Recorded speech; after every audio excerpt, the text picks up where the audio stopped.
अगला हमारा important chapter रहेगा कोल्ड ड्रिंक्स, जिसको हम बड़े साव से पीते हैं, लेकिन इसके बारे में नॉलेज होना बहुत ज़रूरी है। ये हमारे पहले पार्ट का चैप्टर का हिस्सा है। इसमें कौन कौन से पदार्थ मिलाए जाते हैं और उनसे हमारे शरीर पर क्या क्या हानि हो जाती है, उनके बारे में हम अध्ययन करेंगे। पहला है फास्फोरिक अम्ल। ये फास्फोरिक अम्ल है वो कोल्ड ड्रिंक के अंदर मिलाया जाता है। ये इतना खतरनाक होता है कि हमारे दांत तक गलाने की क्षमता रखता है, मतलब लोहे को गलाने की क्षमता रखता है। हमारे दांतों पर इसका सीधा असर पड़ता है। हमारे शरीर का प्रभावी अंग कौन सा है? इसमें दांत प्रभावी अंग है। उसके बाद में एथिलीन ग्लाइकोल। एथिलीन ग्लाइकोल ये एक ऐसा पदार्थ है, एक ऐसा रसायन है जो किसी भी द्रव को 0 डिग्री सेल्सियस से नीचे नहीं जाने देता, मतलब उसको जमने नहीं देता, बर्फ में नहीं बदलने देता है। और इसको आम भाषा में मीठा जहर भी कहा जाता है, मीठा जहर। उसके बाद में अगला आपका आता है कैफीन। कैफीन जो कॉफी के अंदर मिलाया जाता है, कॉफी के अंदर जो होता है कैफीन, वैसा ही कैफीन इसके अंदर भी मिलाया जाता है। कोल्ड ड्रिंक के अंदर कैफीन से हमारे शरीर में क्या प्रभाव होती है? अनिद्रा की समस्या, नींद नहीं आती, बेचैनी टाइप होने लगती। उसके बाद में अगला हिस्सा है जो है बोरिक अम्ल, एरिथ्रोबिक और बेंजोइक अम्ल। ये है जो क्या करते हैं? ये अम्लता प्रदान करते हैं। कोल्ड ड्रिंक को क्या करते हैं? अम्लता प्रदान करने का कार्य करते हैं, जिससे हमारे शरीर में पेट में जलन होनी शुरू हो जाती है, चिड़चिड़ापन शुरू हो जाता है। किसी को कुछ भी कहे, मतलब वो अचानक चिढ़ जाता है। अगर वो बार बार कोल्ड ड्रिंक पीता है हर रोज, मतलब उसकी एक डेली रूटीन है, आदत है, तो वो उसके लिए घातक हो सकता है। नेक्स्ट जो हमारा टॉपिक रहेगा वो रहेगा पीने योग्य पानी के क्या क्या गुण होने चाहिए। नंबर 1 पर मैंने लिखा है सूक्ष्म कण। देखो, स्वस्थ पानी का पहला गुण यही होता है कि हमारे से आंखों से दिखने वाले कण या कोई वनस्पति नहीं होनी चाहिए पानी के अंदर। दूसरी बात है कि उसका पीएच मान है वो संतुलित होना चाहिए।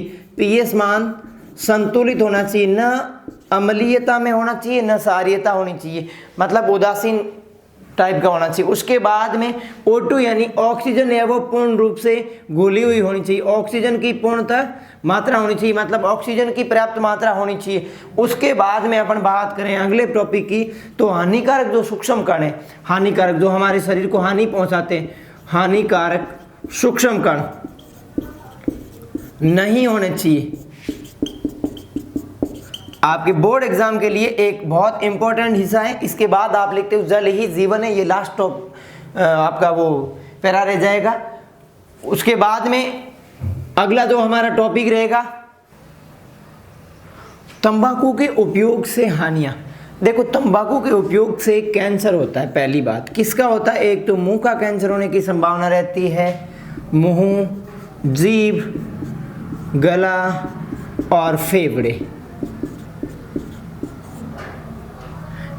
इनका कैंसर होने की बहुत ज़्यादा संभावना रहती है। उसके बाद में रक्तदाब तथा हृदय की स्पंद क्षमता को बढ़ा देता है। कैसे बढ़ाता है? क्योंकि तंबाकू का सेवन करने से हमारी जो धमनियां हैं उनका आकार बढ़ जाता है, धमनियों की चौड़ाई बढ़ जाती है, जिसकी वजह से रक्तदाब है वो धीमा पड़ जाता है, जिसकी वजह से है कि हृदय की जो स्पंद क्षमता होती है, जो हृदय की पंपिंग क्षमता होती है वो बढ़ जाती है। उसके बाद में अगला जो टॉपिक अपन है जो वो ये है आरबीसी को नष्ट करता है, मतलब लाल रुधिर कणिकाओं को क्या कर देता है? नष्ट।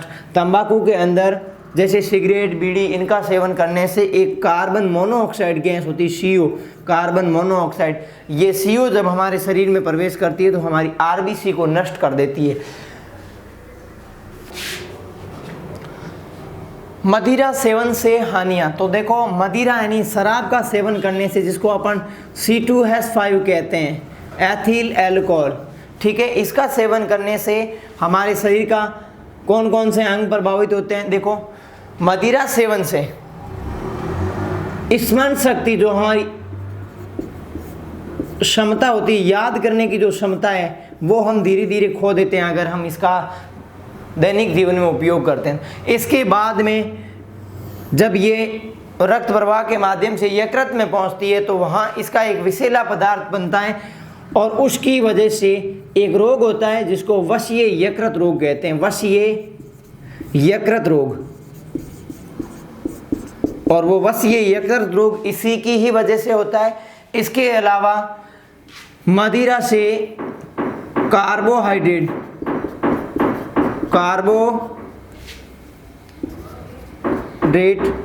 व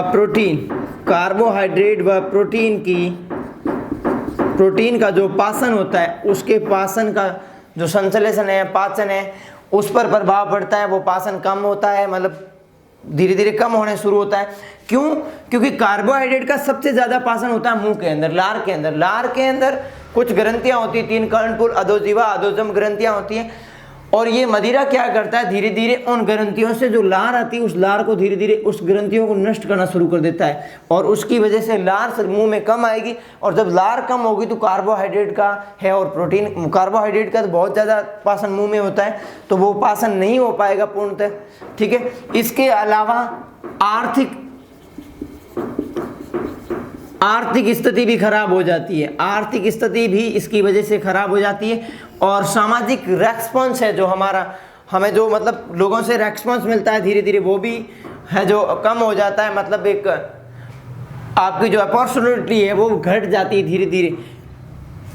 पहला आपका था स्मरण शक्ति कमजोर हो जाती है, वशी यकृत रोग होता है। कार्बोहाइड्रेट और प्रोटीन के पाचन में, इनके पाचन ढंग से नहीं हो पाते हैं, आर्थिक स्थिति कमजोर हो जाती है और सामाजिक जो रेस्पेक्ट क्षमता है वो भी धीरे धीरे आप खो देते हो। बस इतना ही था इस पार्ट में। और धन्यवाद हमारा वीडियो देखने के लिए। अगर आप हमारे चैनल पर नए हैं तो हमारे चैनल को सब्सक्राइब करें, आपको रोज ऐसे ही मज़ेदार वीडियो देखने को मिलेंगे। Thank you.